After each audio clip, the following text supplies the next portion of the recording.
Welcome to the Hall of Heroes. On August 22nd comes an unprecedented global fan event. Hello, everybody. It's all DC all the time. DC Fandom is unlike anything you've ever seen before. I'm actually standing inside a stage that Jim Lee himself drew. How incredibly cool is that? That's crazy, right? This worldwide mega event is for DC fans across the globe. Sama DC Fandom. Hola, mi gente. Guten Tag, meine Freunde. We've got exclusive footage, insider info, the latest DC news, and huge announcements. You know what I'm talking about.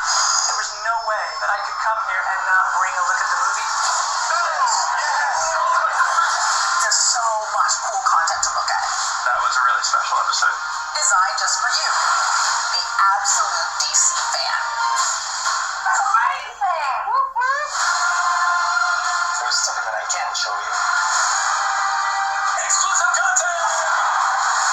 Stuff that seems impossible ends up becoming possible. I'm beyond excited to be sharing this moment with you guys. Awesome.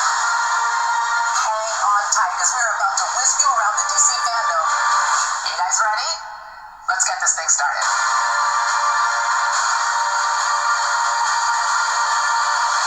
DC Fandom. Wow. I mean, this is something, isn't it? This is really something. I mean, I've never. You don't get this with Marvel, do you? You don't get it. I mean, should we like bother stopping with Comic Con and stuff like that? And because Comic Con really is for those people that can afford to go to places like San Diego. So let's face it, there's no other Comic Con in the world. Okay, where all the big stars go. And so at least this is globally, and it is only like a day away. It's like the song, only a day away. So listen, without further ado, let's see. This is the last day I'll be wearing this. But then again, I'm thinking, should it be? Should I not use this as some sort of sign for the Zack Snyder? Should I start putting it down there? Who knows? Maybe you can let me know. So why is this again? Well, I thought, so let's explain the reason why we are celebrating Zack Snyder's Justice League. What sort of controversial thing is happening for this to happen? And oh no, don't tell me. This is all I need. This is all I need. You talk about technology, letting you down. And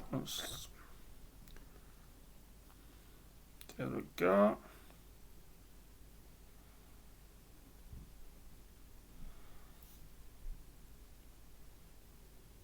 Right, here we go.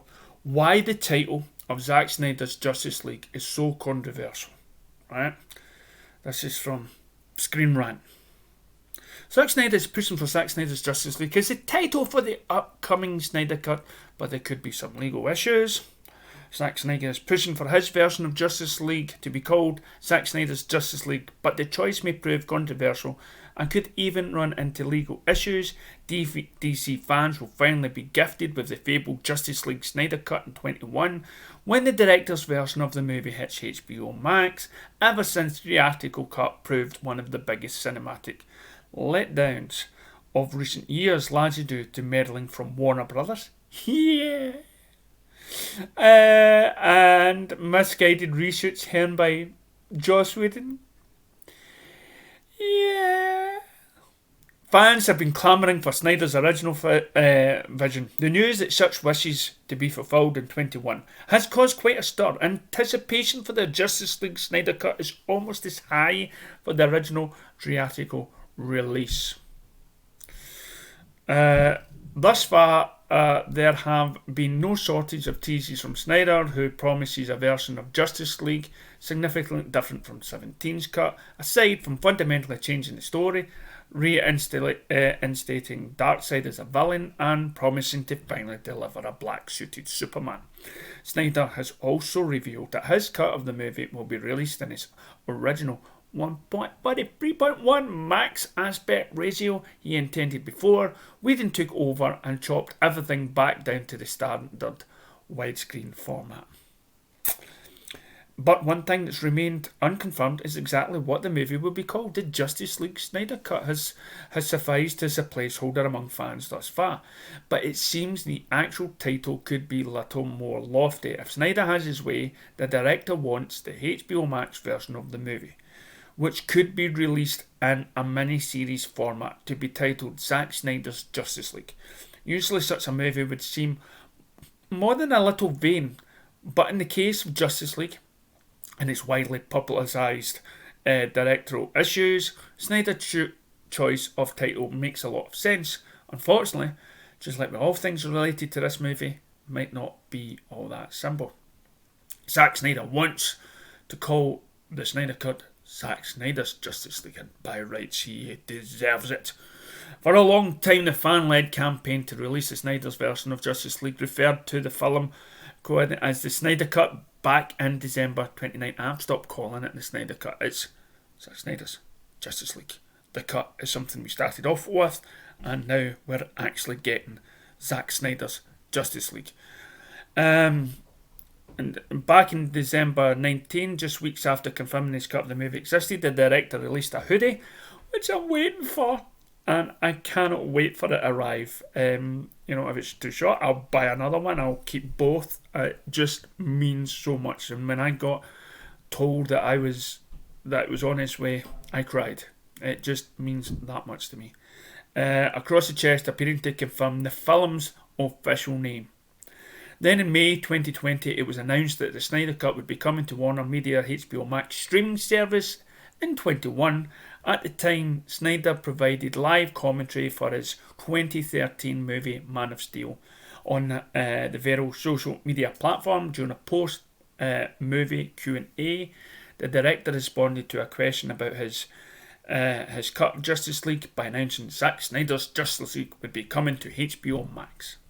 He also posted the first teaser poster for the project on Twitter, complete with the Venti title once again, seemingly confirming the movie has officially been named. But once the inaugural fan-led Justice Con rolled around in July 2020, Snyder threw doubt to the final name of his long-awaited cut. During a panel with the virtual event's organisers, the director responded to a question about the title by saying, "It's a name that we all want," which it is. "It's the name we are working on.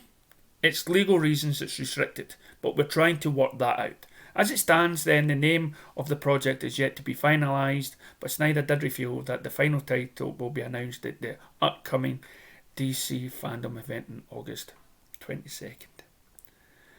And really, I will always call it Zack Snyder's Justice League, and I think so we all of us will. Vanity titles are complicated. Vanity? No. Justice titles. Including director's name in the actual title of the film, it's a very rare occurrence, and there are numerous reasons why. In fact, the so-called paucity or vanity credit, which usually appears as a film by appended to the title, has been the cause of much controversy in Hollywood for over a century. Rather than a simple director's credit, a film by formulation applies more ownership over the project, evoking authorial approach that champions the director's contributions. Some directors have gone further, and much like Snyder is hoping to do with his version of Justice League, place their names before the movie's title. Think Alfred Hitchcock's Psycho. Unsurprisingly, such vanity credits have been met with sustained criticism from those who point out the potential for diminishing the substantial efforts of hundreds of other crews that work on movies and undermining the collaborative efforts that bring projects to the screen. That said, I think the crew of after working under Joss Whedon, after seeing what Zack Snyder went through, family-wise, business-wise, what the actors went through, I think everyone in this instant for this film would rally behind Zack Snyder's name being on top of this, because for the last few years we have been championing that film. we've been championing those people that did work on that to come back and finish Zack Snyder's film. And it's due to him. It's due to the love and compassion behind Zack Snyder that this film is even going to see the light of day. The Writers Guild has been at odds with the Directors Guild over the issue since the 60s. The DGA has since issued guidance on the topic, updating its most recently in 2004 under the guidelines. Directors are able to negotiate freely for their credit with the studio through the Film Guild makes the first time directors should not be given the credit unless they brought the property. That was also the basis of the film for the studio and provided substantial service to its development. In the case of Zack Snyder's Justice League, the director is hoping to go full Hitchcock, taking a step beyond the tradition, possibly credit to a full-on ownership stamp of a name, Zack Snyder's Justice League. Of course, because what you got beforehand was nothing to do with Zack Snyder. He's putting his name on it because he's telling people this is his film, this is his Justice League. And everything in that film is being approved and done by Zack, unlike its predecessor. Would certainly make those visions and audience were seeing, but it may prove controversial within the industry. Obviously, Snyder is far from a first-time director, so he's technically free to negotiate with Warner Brothers for the vanity credit, but it seems he could run into some tougher problems of the legal kind. Why might there be legal issues with Zack Snyder's Justice League? Well, Snyder's reference to legal reasons at JusticeCon was frustrating, uninformative, but the most obvious issues he's likely to encounter relates to intellectual property law. Naturally, the trademark for Justice League is owned by DC, and the name Zack Snyder's Justice League could be seen to indicate ownership over the term Justice League, thereby infringing on DC's trademark. Of course, along with Warner's, DC is behind the film in the first place, so it seems reasonable to accept some sort of allowance could be made for Snyder. It's not like the director is putting out a movie featuring Batman and Superman and calling it Zack Snyder's Avengers. What more? Snyder clearly has a case that the use of his name in the title indicates differentiation rather than ownership. The Whedon reshoots on Justice League and the ensuing problems they caused for theatrical cut has been a very public affair, and Snyder could make a solid case that adding his name to the title would be an effective method of differentiating his cut from the 2017 version. That said, the intricacies of IP law will no doubt make things more complex, and so fans will have to wait for DC Fandom to weather any legal concerns for the last minute name change. Aside from the actual legal issues, the Directors Guild could become involved in the aforementioned controversial over vanity title rears its head.